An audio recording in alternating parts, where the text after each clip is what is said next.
Күн жылынып, қар көбесі төгілгелі Өскемен жолдарының сапасы сыр бере бастады. Басқасын айтпағанда, қаланың қақ ортасындағы жолдарда ойдым-ойдым шұңқырлар пайда болған.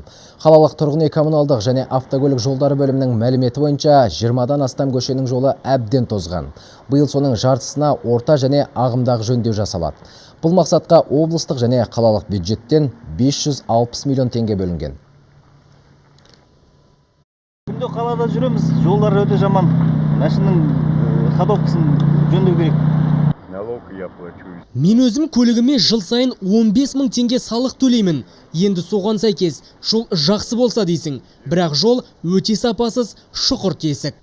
2013-2014 жылдар жөнделген жолдар қайта тесіліп жатыр. Енді келісімге сәйкес сол жолдарды жөндеген мердігерлер өз қаржыларына талапқа сәйкес қайта қалпына келтіруге міндетті. Қазір 2 асфальт зауыты дайындалып жатыр. Ол күн жылына іске қосылған соң жұмыс басталады.